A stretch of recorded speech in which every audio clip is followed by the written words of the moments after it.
Hi there. Welcome.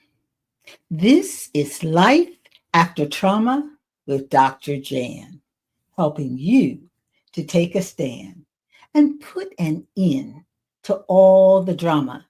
Just think of me as your second mama. Hi there. I am Dr. Jan, and my channel is all about the trauma and the drama of domestic abuse. Today, we're doing something different. We are going to begin a series of enactments, and I'm telling my story through my eyes, a journey from hurt to hope, from trauma to triumph. What I want to do is to help you experience the emotional depth of my victim's journey through stories. And this way, I pray that you will better understand the dark and silent culture of domestic abuse. This is episode 13, and the title of this episode is Seeking Shelter in a Domestic Storm. What I want you to do is to sit back and enjoy the journey. Vincent, husband number one, was a miserable human being. He was brilliant, and yet he was an insecure man who could not cope with his emotions. Now, I'm sure there were many, many reasons why this has happened, but as his wife, and we had a brand new baby, a baby boy, I just could not understand why he would take out on me, the one who loved him, his hostilities and his violence. Um, I just couldn't understand why you would hurt the one that you are supposed to love the most. And yet, everything I tried to do for him, he just pushed away. And walking through the house, living at that time in my life, was like walking on eggshells.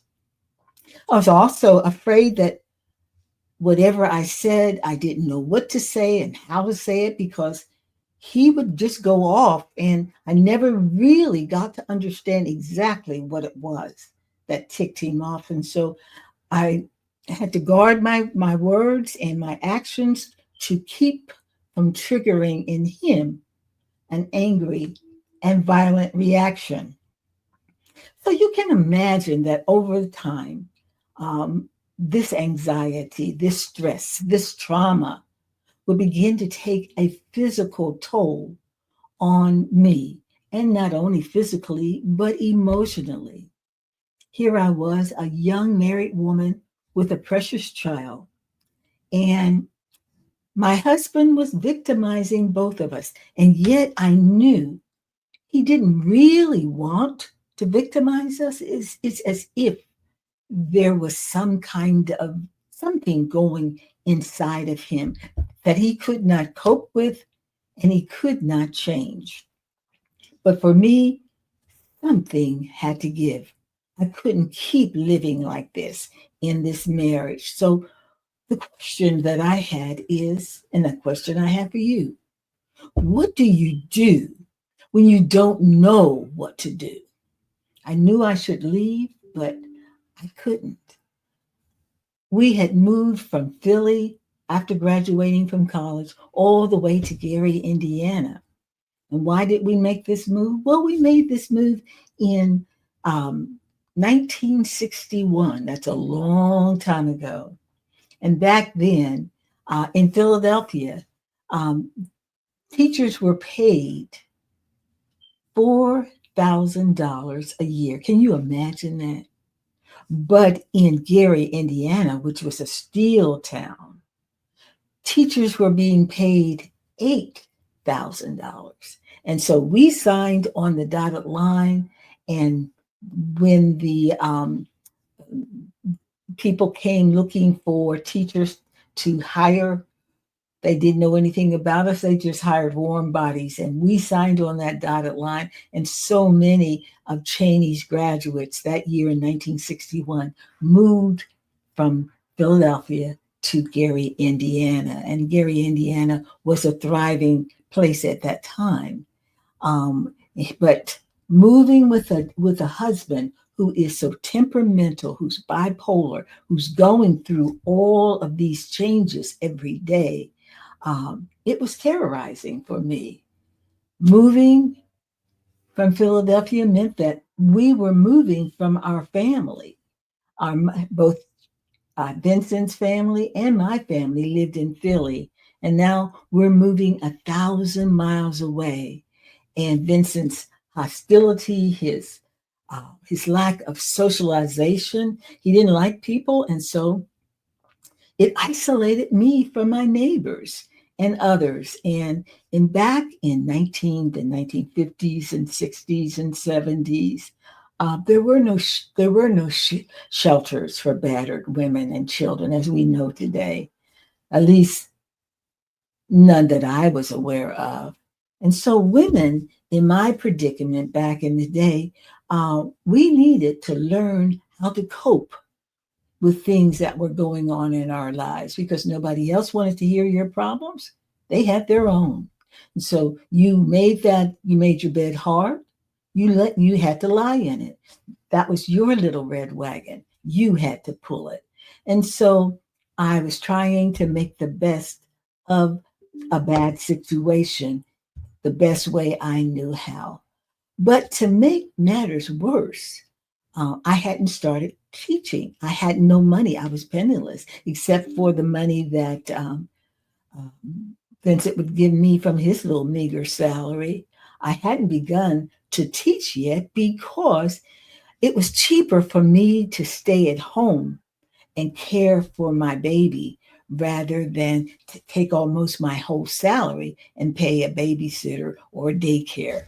So we lived off of Vincent's meager salary. With us working together, both of us, it could have been much better, but I loved being a wife and mother. That was the joy. But I hated the way Vincent treated me and his child. It just wasn't right. But something was going on in his head, and his emotions were everywhere. So I was living in constant fear. And the depression that I was going through at that time was beginning to take a toll on my health, both mentally and physically. So, in desperation, I wanted to do something that would grab Vincent's attention and begin to change his behavior and to make him appreciate his wife and his child that God had given him. What a blessing. And so I began making plans to leave Vincent temporarily. I was going to check into a bed and bath in the downtown area of Gary, Indiana. And I began scraping around and finding change. And I found enough to have enough money to stay overnight, maybe even 2 or 3 days with meals from just getting away. And I was going to tell Vincent where the baby and I were, but I wanted to shock him. I wanted him to realize how empty his life would be if we were no longer there. So what I did was I didn't really know where to go. And back in those days, in the 60s and the 50s and 60s, we didn't have any internet. We didn't have any cell phones. We didn't have any of the conveniences that we have today. And so, but we had a big, thick book called the Yellow Book. And in that book, the Yellow Book was for businesses, commercial things. And so I went through that book looking for inns, places that I could stay. I didn't want a hotel, but I needed some place that was small, that was inexpensive, and that would be safe.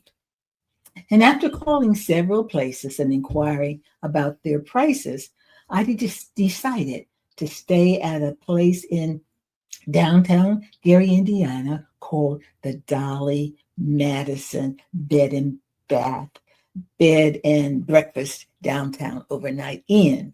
And I called to make reservations for my baby and me. And the lady that answered the phone, she had such a warm, friendly voice. She sounded maternal, and she reassured me that she had plenty of rooms, comfortable rooms, and she would even make sure that there would be a crib for my baby when we got there. And I was so excited. I just got a suitcase and threw a few necessities into a piece of luggage for Dexter, my baby, and myself. And I left a note. I wrote a note and left it, letting Vincent know exactly where we were because I knew he would be shocked when he got home. I wasn't there. The baby wasn't there. And his dinner. I did fix dinner, though, and the dinner was prepared.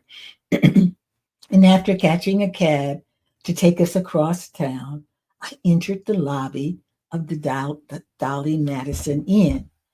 And I was met by the lady who had made my reservation on the telephone.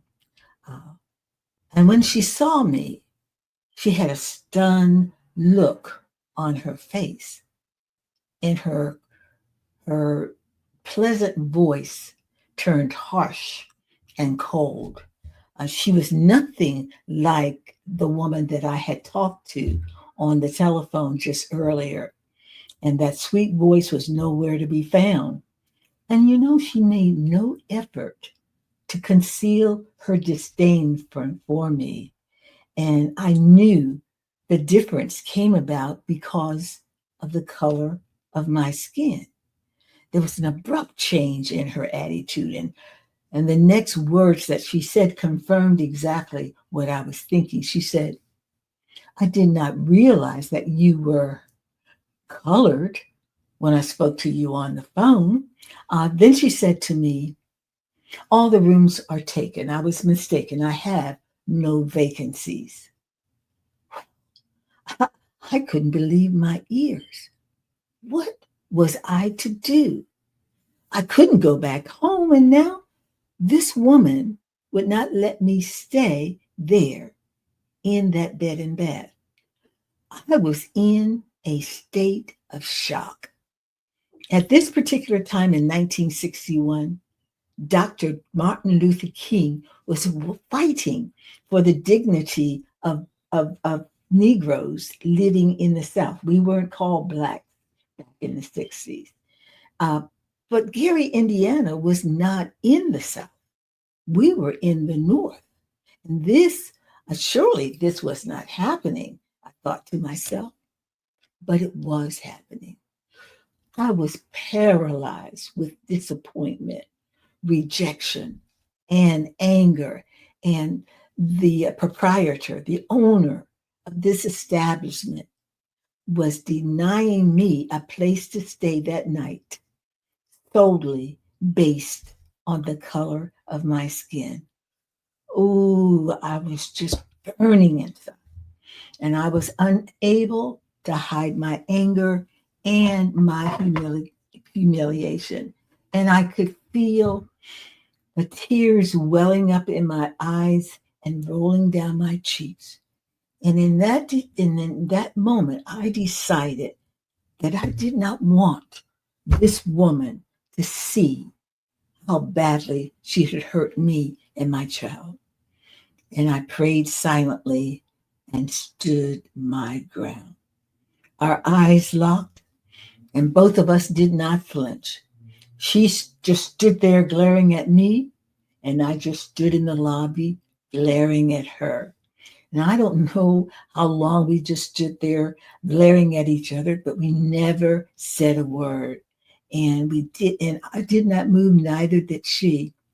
Then I thought to myself, this woman could call the police and have me arrested for trespassing because she's already told me that she doesn't have a room, even though she told me on the phone that she had several comfortable rooms.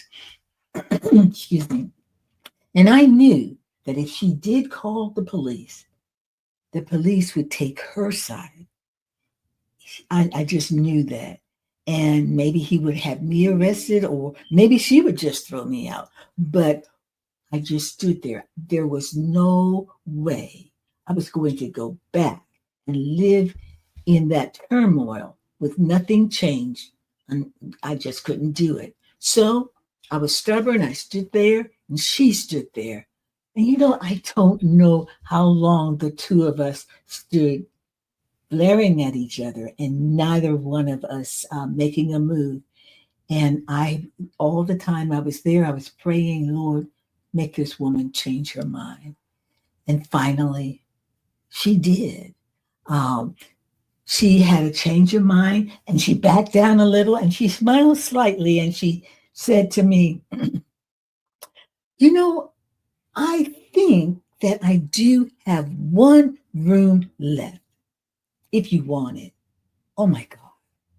Those next words of hers just brought joy to my heart and tears to my eyes. And she said, I'm mistaken. I do have a room. And I knew at that moment that God had answered my prayer and he had made a miracle for my baby and me. It was nothing but the Lord that made this change and pulled on this woman's heartstrings. Prayer always works. And um, she she was she had lowered her guard and she had become more humane, more kind, and I was so grateful. And she said, do you still want the room? And I said, yes. Oh yes. And so she walked the baby and me down the hall. I looked at the room. She says, do you want to take it? I said yes. We went back. I paid for the room. I paid for the cab. uh, that had brought us there. He was so patient, just waiting outside in the cab. And I was so relieved to be free from my home, to be free from Vincent, even if it were just one night. And so, what I was dealing with Vincent, prejudice was just a piece of cake. So that didn't bother me at all compared to the hostile environment that my son and I endured every day. So she walked the baby and me to the room, and it was a small, plain room, nothing ornate about it. It was just clean, comfortable, and peaceful. To me, it was a mansion, and I was so grateful. And I let her know how grateful I was, and we both smiled, and the ice just melted. Once I got situated in that room, I changed Dexter, fed him, and laid him down on my bed instead of the crib at that particular time. Oh, that baby was such a good baby. He never fussed, he never cried like most babies do. It was as if he knew what his mommy was going through, and he did his best to just not be fussy and to make him a great baby. I don't know what I would have done if he had been colically and a crying baby. I think I would have lost my mind at this time in my life when I was going through the drama was just overtaking me. And so God knew that I could not handle a fussy baby, and he gave me Dexter, a wonderful baby. Well, back at the ranch, needless to say, when Vincent arrived home from school that day, from teaching, he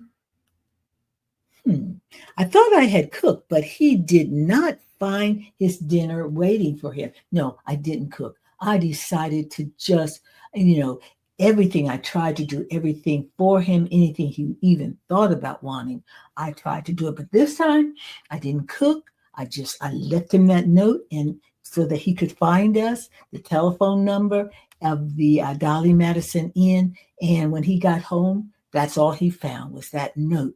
Well, he immediately called the number that I had left him on the phone. And when I picked up the phone that had rung in our room, he started ranting and raving, and calling me all kinds of things, saying that I had run away without any giving him any notice, and I had taken his baby. He was just fit to be tied.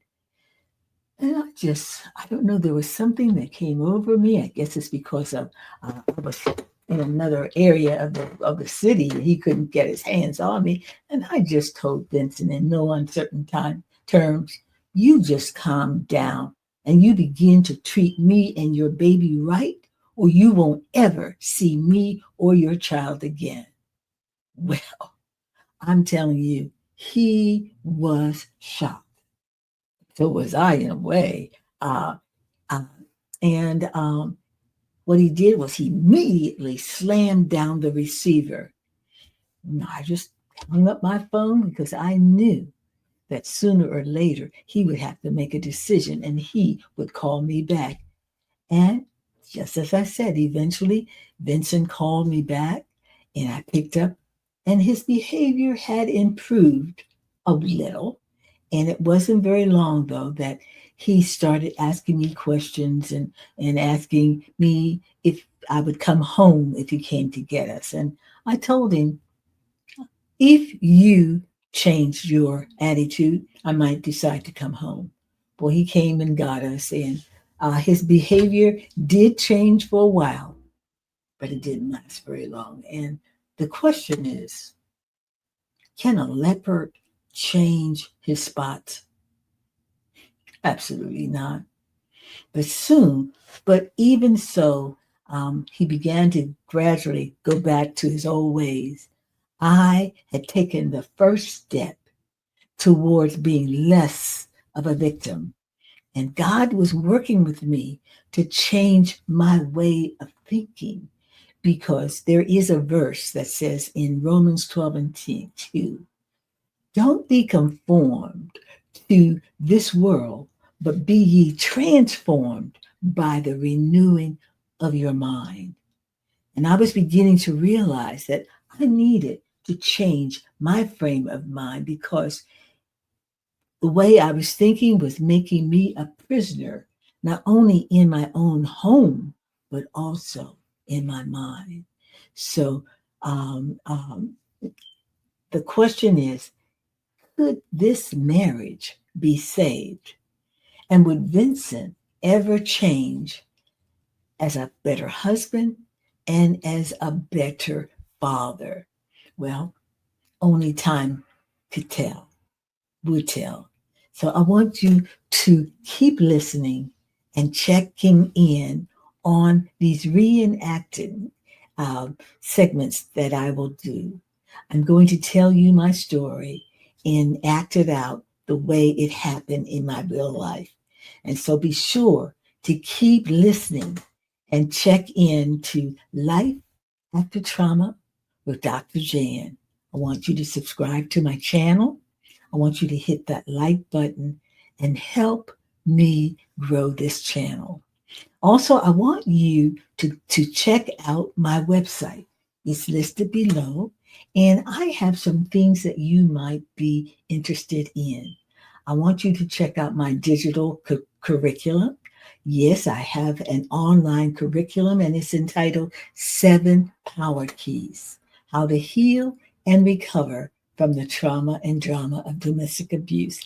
And it takes you through all the things that I went through in order to become the woman that I am today and not remain that victim that I used to be.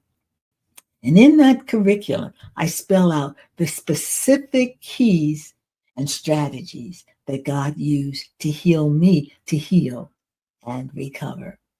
Also, check out my 2 best-selling books that have been transcribed into audiobooks and an ebook.